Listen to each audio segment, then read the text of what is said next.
Hello.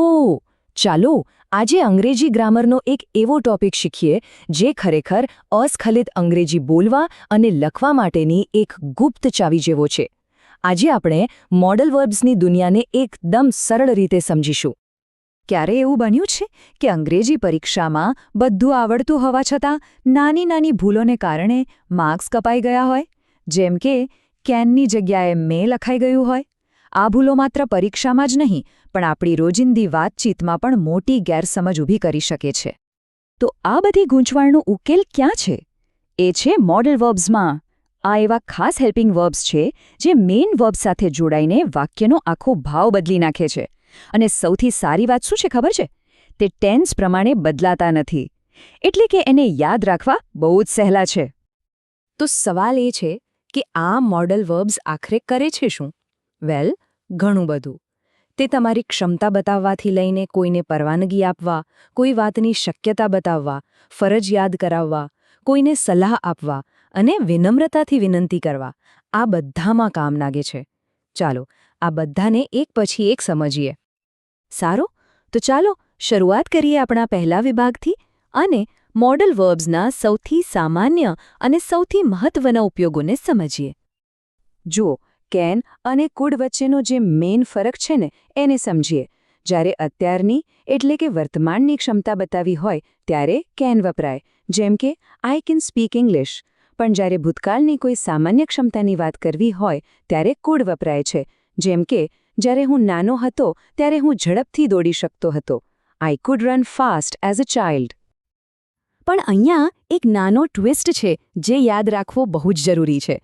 જો ભૂતકાળમાં કોઈ એક જ વાર કોઈ ચોક્કસ કામમાં સફળતા મળી હોય તો કુડ નહીં પણ વોઝ અથવા વર એબલ ટુનો ઉપયોગ થાય છે. દાખલા તરીકે, we were able to finish the project on time. આનો મતલબ એ થયો કે એ કામ અમે સફળતાપૂર્વક પૂરું કરી શક્યા. હવે વાત કરીએ પરમિશનની. અહીંયા સિચ્યુએશન બહુ મેટર કરે છે. મિત્રો કે પરિવાર સાથે વાત કરતા હોઈએ તો આપણે કેન આઈ સિટ હિયર એમ કહી શકીએ. પણ જ્યારે કોઈ ફોર્મલ જગ્યાએ હોઈએ, જેમ કે પરીક્ષા ખંડમાં કે ઓફિસમાં, ત્યારે વધુ વિનમ્ર બનવું જરૂરી છે.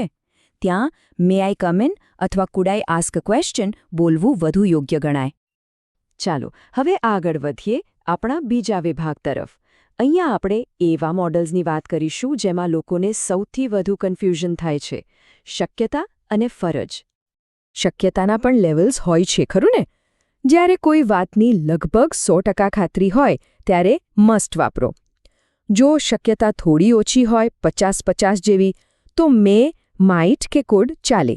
અને જ્યારે કોઈ વાત અશક્ય જ લાગે ત્યારે કેન્ટનો ઉપયોગ થાય છે. હવે ફરજની વાત. જ્યારે ક્યાંક આવું વાક્ય લખેલું હોય, યુ મસન્ટ સ્મોક હિયર, તો સમજી લેવાનું કે આ કોઈ સલાહ નથી, આ એક કડક નિયમ છે. આ કામ કરવાની સખત મનાઈ છે, એક પ્રતિબંધ છે. ઓકે, તો મસન્ટ એટલે તો મનાઈ છે. તો પછી ડોન્ટ હેવ ટુનો મતલબ શું? આ બે વચ્ચે શું ફરક છે? આ એક એવો સવાલ છે જ્યાં મોટાભાગના લોકો ભૂલ કરે છે. ચાલો આ કન્ફ્યુઝન આજે દૂર કરી જ દઈએ. આ બે વચ્ચેનો તફાવત એકદમ સિમ્પલ છે પણ બહુ જ ઇમ્પોર્ટન્ટ છે. જુઓ, મસ્ટન્ટ એટલે ના જ કરાય, એકદમ પ્રતિબંધ. જ્યારે ડોન્ટ હેવ ટુ એટલે કરવું જરૂરી નથી, તમારી પર કોઈ દબાણ નથી, પણ જો તમારે કરવું હોય તો કરી શકો છો. હવે ભૂતકાળ વિશે અંદાજો લગાવવા માટે એક ફોર્મ્યુલા છે જે યાદ રાખવાની છે, ખાસ કરીને એડવાન્સ રાઇટિંગ માટે. મસ્ટ હેવ, માઇટ હેવ કે કેન્ટ હેવ પછી હંમેશા વર્બનું પાસ્ટ પાર્ટિસિપલ ફોર્મ એટલે કે V3 આવે છે. જેમ કે he must have forgotten the keys એટલે કે મને ખાતરી છે કે તે ચાવી ભૂલી ગયો હશે. સરસ. હવે આપણા ત્રીજા વિભાગમાં આપણે જોઈશું કે કેવી રીતે મોડલ વર્બ્સનો ઉપયોગ કરીને આપણે વધુ પોલાઇટ અને સ્માર્ટ સાઉન્ડ કરી શકીએ છીએ.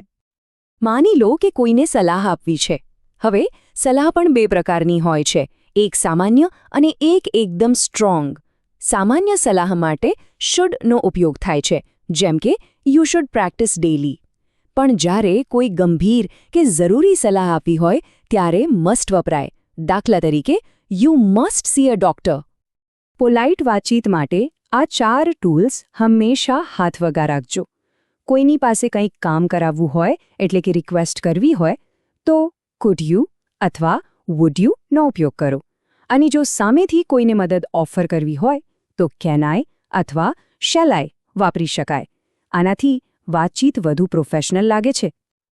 હવે આવે છે સૌથી મહત્વનો ભાગ, ખાસ કરીને એ લોકો માટે જેઓ આયલ્સ જેવી પરીક્ષાઓની તૈયારી કરી રહ્યા છે.